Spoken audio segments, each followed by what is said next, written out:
Hello, everyone. My name is Tyler Davis, I'm Colleen Young. and we are co-leaders in Converge Young Adult Ministry. And we're here today virtually to present on a topic we had the pleasure of presenting on for the Diocese of Rochester last week. The name of this presentation is Encounter and Pursue, and it's about reaching young adults, evangelizing a generation on the move.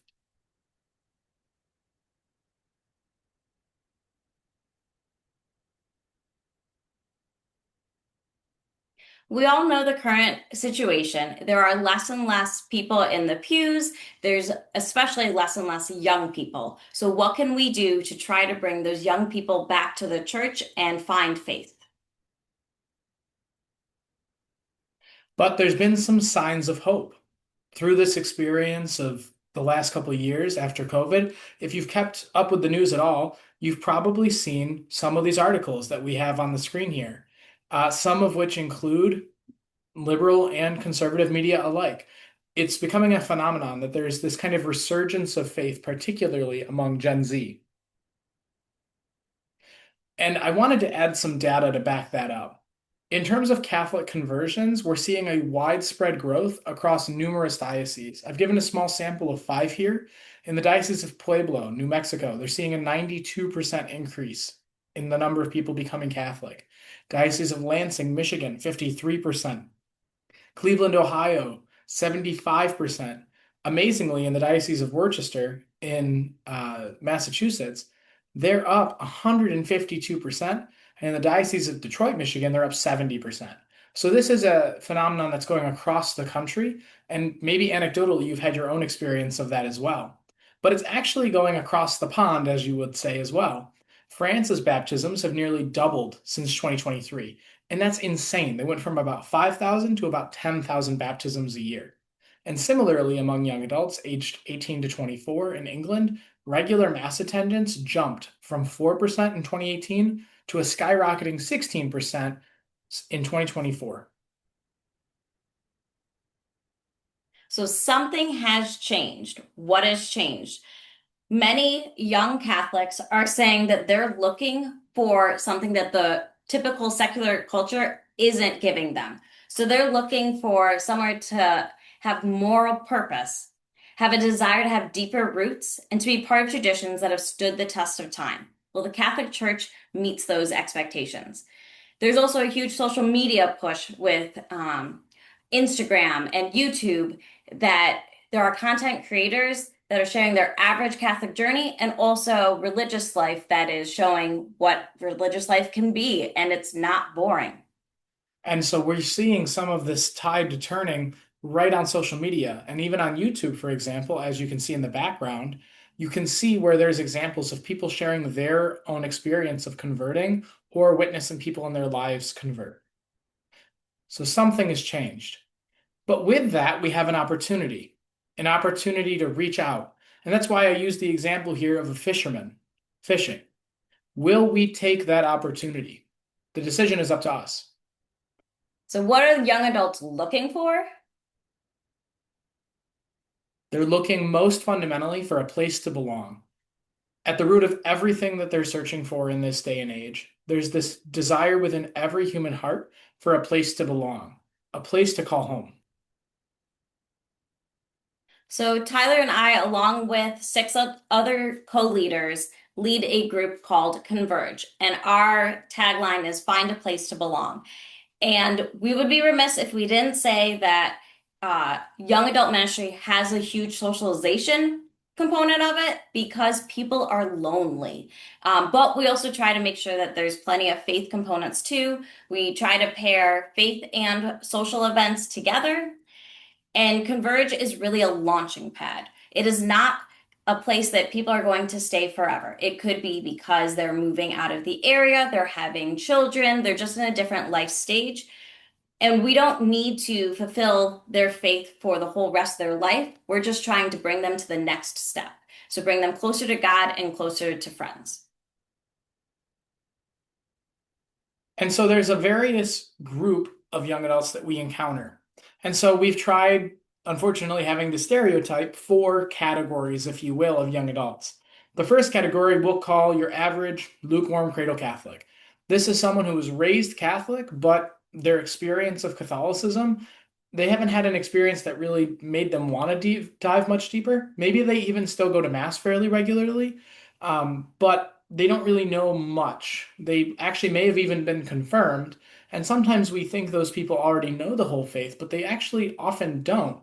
They know small snippets and pieces, but tying it into a cohesive unit, that's tougher. We also have among our young adults passionate converts. These are people who, as a convert myself, can be a little overzealous sometimes, but their zeal and their excitement also leads them to be great evangelizers. People who love tradition generally, people who are really invested in the church's growth and mission. We also have the searching. We're running into a lot of these more recently.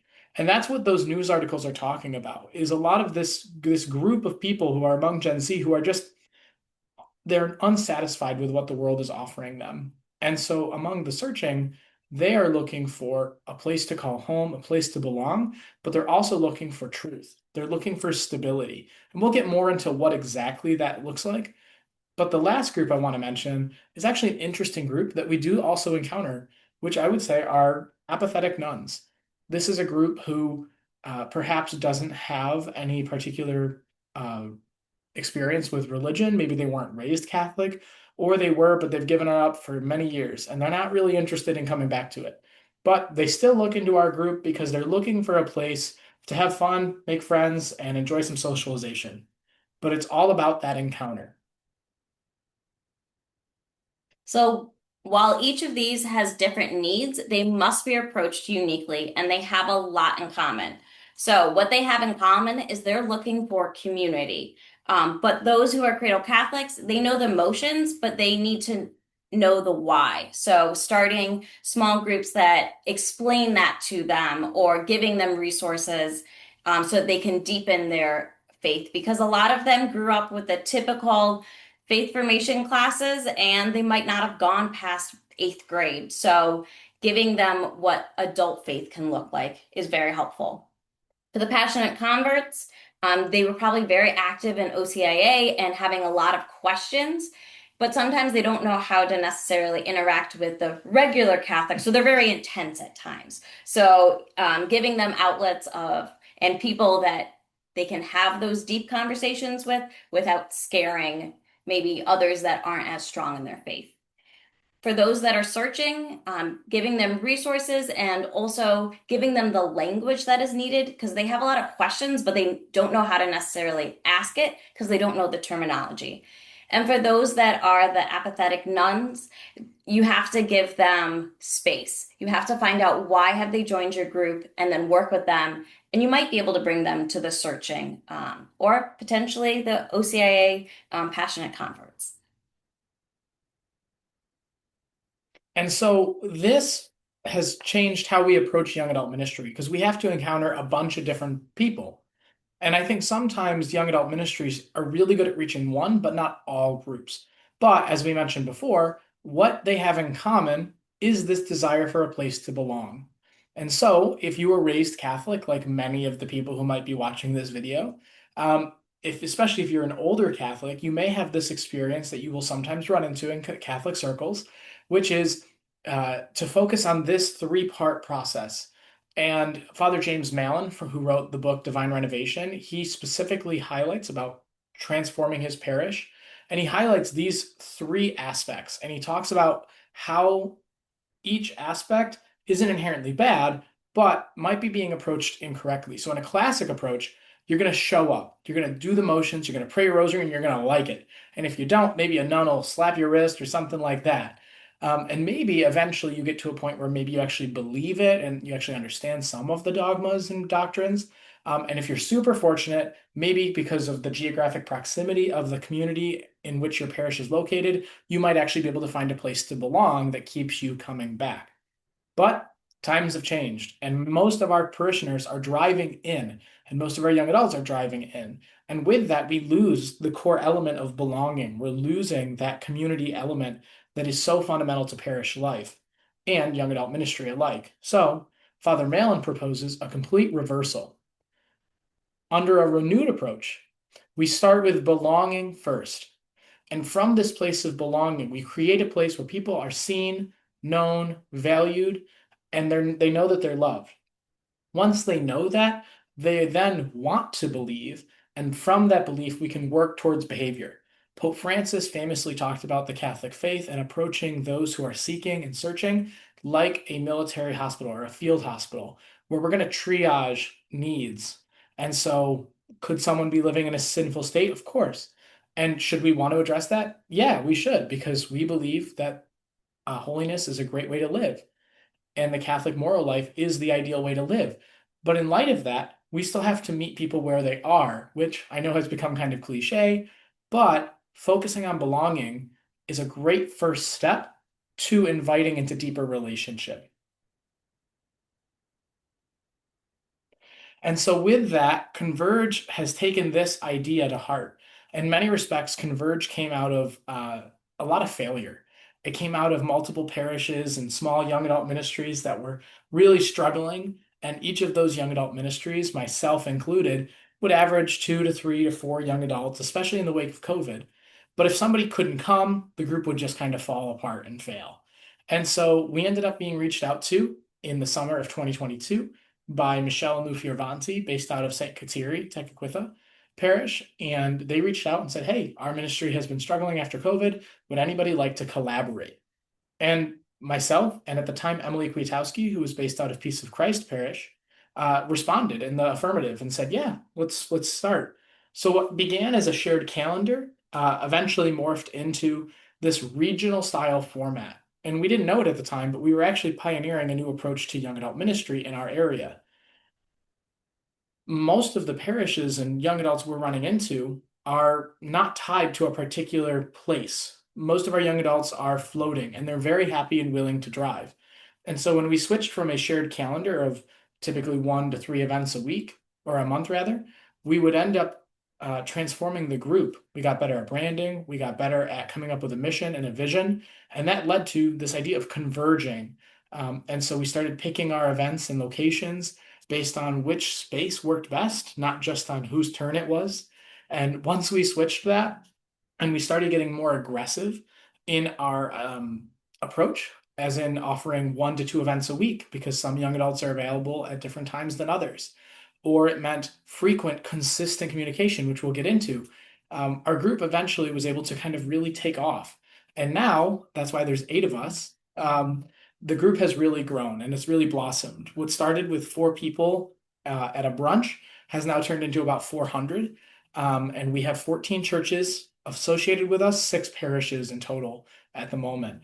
And we're so excited to see other young adult ministries form in the area because it's never a competition. We're in this together and we want other young adult ministries to form, hence this video.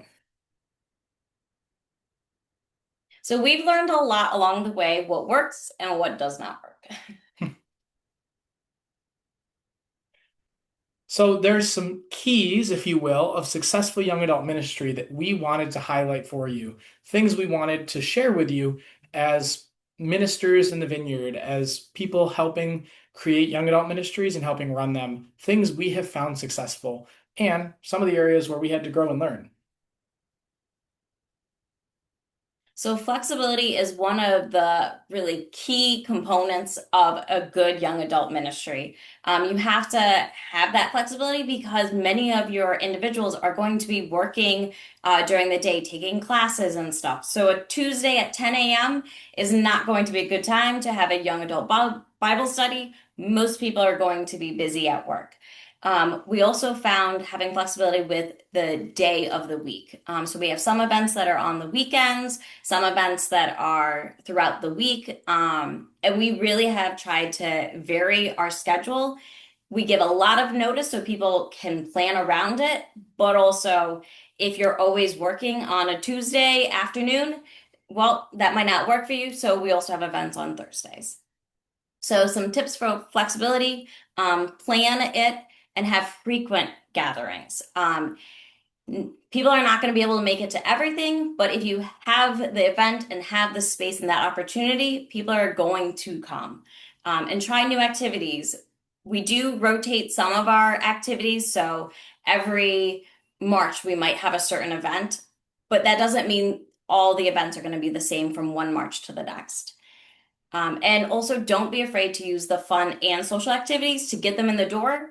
But we're not just a social group, so always tie in faith. It can be as small as just a prayer at the beginning, or it can be you have a Holy Day Mass and then cupcake decorating afterwards. Our second tip is something that kind of became part of the title of this presentation, this idea of patient pursuit. Now, of course, we're familiar with the image perhaps identified in the background, which is of the good shepherd who pursues that lost sheep. But this idea of patient pursuit, it means we go out. We don't wait for people to come to us. And that's been so fundamental to our ministry's success. And I would argue all successful young adult ministries. In this day and age, evangelization demands we go out. We can't just wait for people to come to us. So practically, what does that look like? Well, some tips we've offered is to invite people personally. It sounds real simple, but sending a personalized text message or a note, or just reaching out because you want to check in on someone, it shows intentionality. It shows that you care. But most importantly, don't wait for them to come to you. Pursue them. And so one of the things we've attempted to do has actually been to go out to places where we can find young adults. Of course, the easiest place will always be in your own pew because they've already come to you. So don't ignore that. Reach those young adults too. Um, it sounds so simple for us, but at the bottom of the screen, it mentions this idea of business cards. I can't explain it enough, but those business cards, Colleen, do you have any on you? We've got one right there. Oh, yes, we do. And so with Colleen will explain it to everyone. All right, so on our front, we've got our find a place to belong, and then we also have a QR code. And this is really important because this brings them straight to our website. And that's where they can kind of figure out are we suspicious or not, or sus, as they say. And then we also have our phone number. It is a Google phone number, so multiple leaders can access it. And then our email address. And we're able to just hand this to someone who's coming or going from Mass and be like, hey, we run a young adult group. We'd love you to join. Check us out. And this is a easy way for them to take it and run because they're not always ready to have a 5 minute long conversation. And the beautiful part about the business cards in particular is that they're so A, cheap, but also B, they can be handed out anywhere. I've handed out Converge cards at Home Depot before. I've handed out Converge cards at coffee shops. I've handed out Converge cards to people I meet on the street or at festivals or fairs, or sometimes a parent says, oh, I heard about a ministry. Can you tell me anything? So I love to carry these in my wallet. But at the end here, you can mention, it mentions that we've actually encouraged our young adults to actually become evangelizers themselves. A business card is a great, simple, classic way to reach young adults because often what they'll do is they'll stick it in their pocket, like, yeah, I'm here for Mass, and then find it a couple days later, find the website, do some research. And you're not going to catch everyone. That's the whole point. It's just like fishing. You're not going to land every fish. Every cast isn't going to always catch a fish. But it's about that pursuit, that consistent willingness to go back, even in the face of defeat, even in the face of, oh, this is hard. And so even if I'm only able to find the one sheep instead of the other 300,000 that are out there, it's still worth it because every soul is valuable. Every soul is worth pursuing. And so we will go to coffee shops. We will go out to table at festivals and fairs. But of course, catching people at Mass and young adults at Mass is always a great place to catch both that first category of lukewarm Catholics, but that second category of converts, and also sometimes even the searching. Just 2 weeks ago, I had a wonderful conversation with a young adult who had made it to our Mass down at St. Mary's, and it was his very first time ever going to a Catholic Mass ever. And I had no idea, but I handed him a Converge card. We had a great conversation, and he said he'll plan on joining soon. So we'll see. Our next one is modern and frequent communication. So putting an ad in the bulletin is not necessarily going to be the best way to get young adults. We still do put it in our bulletins. And a lot of times the grandparents or parents will nudge their young adults to come because they saw an ad in the bulletin. We have a website. We do it through Wix, so it's a little bit fancier than your typical church website. And that has been very helpful in getting people to see who we are, join, get to see pictures of us before joining. We also have a WhatsApp. We had tried group text messaging, but as new members were joining, we had to keep starting new text messages. So the WhatsApp is great because people can also mute notifications if it's a little too much for them. And we have sub chats for different groups for different trips. So it really allows us to have a lot of flexibility with our messaging. And people don't have to give their personal phone number if they're not willing to. Mhm. It's been a really nice help. And you will find with young adults, getting RSVPs is Oh, extremely difficult. So we have get better found, luck going to the moon. yes, we have found that having people like a message if they're planning on coming is our most accurate count for RSVPs. But then we always have to add in another 10 or 15 that haven't actually RSVP'd at all. Having those personal texts, having that individual attention. And if there's someone that we're like, you probably are coming to this event, we can shoot them a quick text and be like, hey, are you planning on coming? That also helps our RSVP numbers. We have multiple social media accounts, Facebook and Instagram. Instagram is our main one due to that's where all the young adults are. We have e-blast every month. We have flyers that we can hang up in the narthexes of churches. And then, of course, the good old bulletin.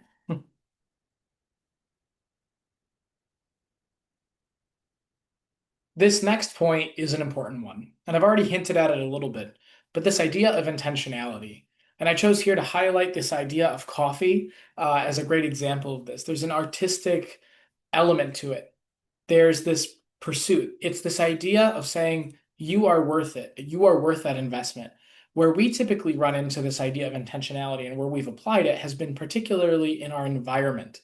I think it's always easy to stereotype young adult ministry and to say that it happens in a church basement on the third Tuesday of a month when the blood moon rises and you know the secret password to get in. And you'll get in there and there'll be metal folding chairs at old tables from the 60s and you'll be playing board games. Sound familiar? If it does, which for a lot of the people when we presented to the diocese, they laughed. This is just because the stereotype is true. A lot of times we settle for what works, not what's best. And that's something we have to get out of because people are worth our best. And if we give our best, they will see that, they will acknowledge that, and they'll be drawn to it. And so, creating intentional environments, paying special attention to the environment, the location, the comfort, the space, water access, bathroom access, things like that. Really think through the logistics. And that's where one of our future points, having a team, comes in handy. They can think through those extra logistics. So choose wisely and don't just choose because it's the place we always do it or we've always done it. I like to tell the other co-leaders, and this is an important point, to think as a maximalist, not a minimalist. From a minimalist perspective, we say, it's good enough. From a maximalist perspective, we say, we got to do the best we can. And that's the difference because at the end of the day, the faith is generous. And that's so important in our Catholic understanding of faith and the sacraments. God's grace is super abundant, so let us also be super abundant in our hospitality. This idea of radical hospitality, self-oblation, self-sacrifice for the good of other people. So make a good team. So we started as a small team of three, and then we have slowly added on to what you can now see in the background. We're up to 8. It is very important that you pick your team members for what they offer, not only individually, but what they offer to the whole team. It is very important that you have someone who's charismatic, who's kind of the like go-getter and your director. But you also need to have those support people that can think through the logistics. You need people on your team that are more extrovert and can really chat with anybody, and those that might be a little bit quieter but can really talk to those that are on the fringes. So tips for making your team is to choose your leaders carefully, and look for a certain role that they might be filling. So it could be, we really need someone for social media. We brought on a younger leader who might have a little bit easier time with the social media than myself. Those youngins. And or you might need someone who is really good with figuring out food. We have a lot of big food events. And so if someone is really good at figuring out a menu, figuring out, okay, we need this much of this item. That's very helpful. And we have learned through the time when asking someone to join the team, give them 24 hours before they give you an answer. We've had a couple individuals that we think are going to be an immediate yes, but then after they've prayed about it, they're a not yet. And we definitely leave the door open to them and we have let them know it's an open invitation, but at this moment in their life, it's not the right time, and that's okay. But if we hadn't given that 24 hours, they might have felt pressured into it. And so making a team gives you an ability and gives the parish an ability to have continuity. And it gives this opportunity for leaders who, many of which it's best if they're young adults. It's not required, but it is best if they're young adults. It gives leaders who are in variable states in life that movement, that ability to step away when they need to. And so somebody might be having a child, somebody might be getting married, somebody might have lost a job. You never know the circumstances in which you're going to come upon. Somebody could be ill. And so having a team takes the burden off of any one person. And we don't have a static team. We don't have to say, oh, these are the people, and this will be the only leaders that will ever exist in our group. No, we've switched our leaders out. And so on our screen, we have the 8 current leaders, but that could change. Mm-hmm. And as time goes on, we may add more, we may have some people step away, and that is up to them. But the beautiful part about having a team is that it takes the pressure off of any one person, and it makes it a little easier for them to commit to joining the leadership team when they realize the burden isn't falling all on them. And so that leads to our next and last point, which is don't make assumptions. Now, in the background, you can see the example of books, and perhaps you've heard that example of don't judge a book by its cover, but it's really important in our Catholic faith. We often settle and make assumptions, both about what's possible and also assumptions about the people we encounter. And it's important to be willing to step past those assumptions. So let's start with the first one. Don't assume that young adults know the faith just because they're raised Catholic. We run into this a lot. Sometimes small groups or young adult ministries that form will do really intensive Bible studies because they think, oh, they're Catholic, they should know this. They were already they've already gotten their sacraments and they're just as zealous as I am. And that's not always the truth. That's not always the way it is. And so just because someone's raised Catholic doesn't mean that they know their faith, but it also doesn't mean they don't know their faith. It's important to kind of approach people individually. So don't assume they don't want to learn more. Don't condescend. Always invite people into deeper encounter with God and others. As Colleen mentioned earlier, don't ever assume they're actually going to RSVP. Plan big, pray hard. They're not going to RSVP. Good luck. And don't make assumptions based on appearance. This one is our kind of final note because we've had some wonderful people enter our group who we would never have expected to be frequenting a church or coming to a young adult event. And that's an important point because as the world continues to change and we're seeing what's happening in the news about people pursuing God for the first time, especially among Gen Z, there is this movement, there's this change, and we have to respond accordingly. And so those who are searching might not look like what we think a Catholic individual might look like or should look like. And that includes both appearance and behavior. There's a lot at stake. So I've got a little video here I wanted to show to explain that. 13 years ago, I was going to take my own life, but fortunately I stopped in this church. I've been struggling so much with my mental health for a long time that I left work early this day. And when I did, I was so embarrassed by the crying I was doing walking home that I came into this church. On my knees in the same seat that I sit in every week, I begged for help because I was afraid to die. I didn't want to leave, but I just couldn't continue fighting the same fight that I felt I was losing every single day. Then this nice old lady came over to me. She put her hand on my shoulder while I tried to hide my tears, and she handed me a book. And the front of the book said, "Can you help me?" I wish I could tell her what she did for me, that she saved my life, that her faith in God, putting her in this building, saved my life. To me, that's the saddest part of the story. I'm not going to lie to you and say everything instantly got better. It didn't. I suffered for a long time, but now I knew somebody had my back. I knew there was something greater than myself. And so I will never turn my back on my faith, because it's that faith that lights the fire in my soul to be the man I am today, to be the change, to inspire others to continue to fight. You're not going to find me on some corner saying repent, that you need to believe in God, but I would be lying to you if I didn't tell you this is the truth, that without this place I wouldn't be alive, and this is the sole reason that I continue to live the life that I live today. 13 years ago,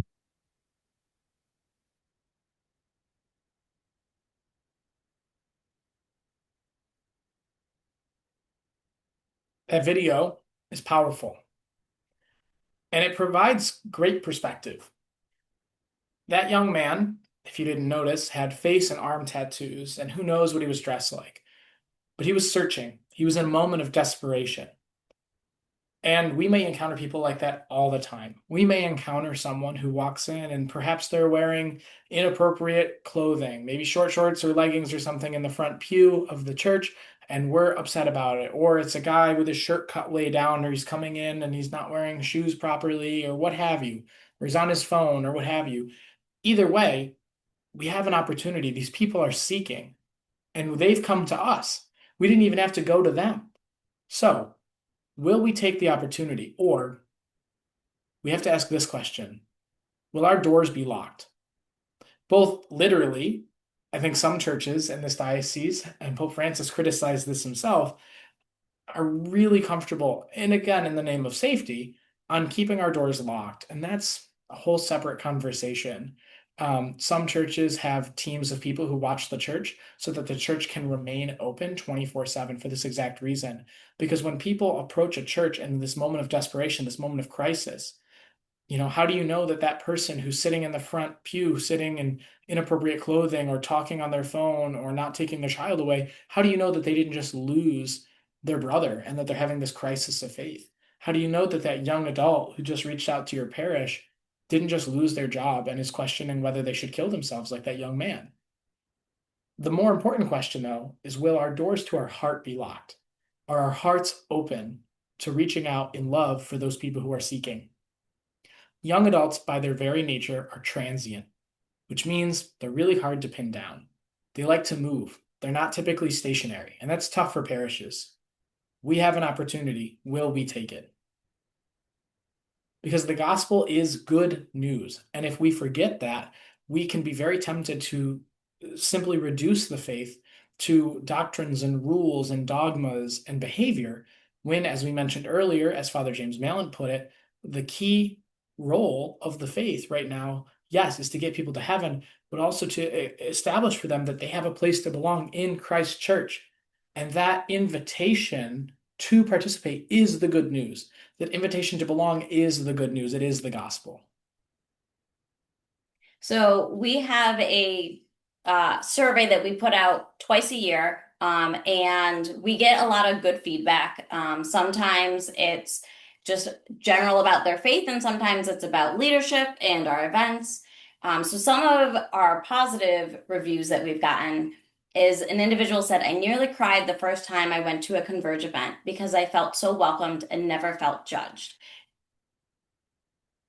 Before Converge, I hadn't been to confession since my first one as a child. I've now gone multiple times and plan to continue. Before Converge, I had no Catholic friends, but now I have many. Converge has been crucial to my faith journey. It helped solidify my faith once more." This is why we do what we do. These types of reviews. And the whole point of young adult ministry, of Converge, of why we're here, is to provide people with an opportunity for encounter, to encounter God, to encounter the church, others, and their very selves anew, in new ways, things that even if they had had exposure to God or exposure to what they thought God was, or to the church or what they thought the church was, we're providing a new opportunity for them, a new place of encounter. So we'd be remiss if we didn't kind of end this presentation with some practical tips for you. How do we start a thriving young adult ministry? And this is not to say we have all the answers. We're liable to keep messing up things from time to time as well. Yeah. But we have been able to go to different areas across the country, myself in particular, and see different young adult ministries besides our own. And they started sharing some things in common. I had an opportunity to visit DC and Kansas City in particular, where I got to see some lively young adult ministries, and I've heard about others across the country as well. So here's some basic tips. So talk to your priest and get them on board. It's going to be a lot more difficult if your priest is not fully on board. We've luckily had great relationships with our priests, and they're very supportive of Converge. Talk to your neighboring parishes. Build off of what already exists or create new. It's a great question, but you shouldn't be scared to partner up. Typically, territorialism is a danger to our Catholic faith because we often say, well, this is how we've always done it, or this is my parish, and I don't interact with that parish, even if you're in the same town. So talk to neighboring parishes after you've talked to your priest. Identify those key potential leaders, especially if you're starting from the ground up. Look to see who are in your pews, who are those faithful individuals, and personally invite them to take this on. Especially if you're just starting up, they might have a lot of questions, and that's okay. Kind of let them know that it will be a journey together. They don't have to do it all, they don't have to have all the answers, but you're inviting them to join in. And if you have a team, the legacy can keep building even if one or two individuals has to step away temporarily or actually permanently. And another aspect of that is to say, by picking leaders off the get, I'm actually reaching out to people who are good faith examples. While our faith and what we want young adult ministry to be is something open to those who are seeking, we do want to be picking people who are doing their best to live out what the church teaches. Now, this does not mean they have to know everything that the catechism says or that they have to be perfect Catholics, but it does mean they're trying. And that takes us to our next thing, which is branding and name creation. Once you've built a team, once you talk to your priest, and once you've talked to neighboring parishes about a regional approach or building off of another ministry that already existed, now is the time to start having conversations about the fun things, the aesthetic, the intentionality. And this is where logos, branding, name creation comes from. And if you're in the Diocese of Rochester, we'd be happy to share the brand Converge with you and some of our success with that. We're not afraid to have Converge East, West, Central, whatever. We're happy to work together. And start off easy. Get those individuals that are in your pews, friends of your leaders. You don't have to expect there to be 50 people at your first event. That might be overwhelming. So start small. We started with brunches and bonfires and game nights, and we have grown from there. Bonfires are a great tool to pull in your arsenal. A lot of people will show up for s'mores. But don't be afraid to be aggressive with scheduling. It takes momentum to get a group off the ground. I strongly encourage people to consider doing at least 2 events a month, especially off the get. One event a month means that if someone can't make it, then they might have to wait. They might have to wait an extra whole month, another 30 days, and by then you might have lost them. You have to grab them while their attention is hooked. And so we average 1 to 2 events a week, and not everyone can handle that, and nor do we get everyone at every event. And that's something it's kind of a mind change here. Typically in small groups, you have a steady group of people that come week by week by week. But in young adult ministry, in this approach, we have found that by switching up the dates, the days, and everything with our events, it's allowed more people to come, not always the same people, but more people. And we offer just enough amount of events that even those who can only do Saturdays, for example, still can typically go to 1 to 2 events a month, no matter what we do. And make sure that you're making appealing ads. Do something that is going to catch people's eyes, whether they're leafing through that bulletin, whether they're seeing it on Instagram or Facebook, or up at a coffee shop. So using Canva allows you to resize it for different purposes. Yeah, it's been awesome using Canva templates. I highly recommend if you've not had an experience with Canva. My understanding is that in the Diocese of Rochester, Publisher is being kind of phased out, and so they're encouraging everyone to switch to Canva. Again, happy to help teach people, but there are really wonderful tutorials online about Canva. Um, and you could use AI if you want. We have found it's really helpful to make 8.5 by 11 posters because those can be used as bulletin inserts or put up and around in the community. Don't be afraid to size things for bulletins, square ads, whatever. Again, you can resize. And if you've never been told this before, you can access Canva Premium Pro for free if you're working for a church. It's free to nonprofits. So I'm happy to help talk to somebody who's trying to get that set up, but I know diocesan IT is as well. And don't reinvent the wheel. Take advantage of those holy days, big celebrations, festivals in the community. as we say, the natural channels of grace. There is a lot out there, and a lot of times our young adults are just looking for it. So you don't have to reinvent the wheel every single month. Yeah, and so natural channels of grace can extend to maybe a club league soccer group. Maybe there's a group who likes to go hiking or likes to go do different activities or visit a bar or whatever. You can take opportunities, you can kind of mooch off of those natural channels of grace to provide an opportunity for encounter with those who are seeking or those who are not yet seeking. And there are a lot of resources to start up a young adult ministry. Probably the first one that you're thinking about is, how am I going to pay for this? So yes, you do need a little bit of money, but a little goes a long way. How we started was a lot of the leaders would shift their tithes and donations. We now have a pool of money that is at the circ parish that all of our donations go into, and then that money can be used at any of our Converge parishes for events. Yeah, the finance directors said we cannot have a regional bank account that we can pull from. And so money has to go through Blessed Sacrament Parish, but the donations are very clearly stated that they go into a big pot. And our pastor said it's totally fine to use those funds for any parish's needs within our young adult group. And when I talk about capital, I think it's important to mention we're not talking thousands of dollars here. No. To get a ministry off the ground, we're talking a couple $100. Just enough to kind of afford the food. It really comes down to food. You feed them, they will come. And that's an important point as well. As Colleen mentioned, and I mentioned earlier, Canva Pro, it's free for nonprofits. We found Wix to be a really amazing resource. It's a great website that offers a lot of ability to change things, and it's built to last. Pro tip, if they offer you a 3-year or a 1-year option, I made a dumb decision. Do the 3-year, pay a little more. It's worth it. We weren't sure if the group was going to last, but I should have paid for it because now it's hard to get that offer again. As Colleen also mentioned, WhatsApp, huge, great resource. It's free to use and people can register. Instagram, that's where we're typically finding our young adults in.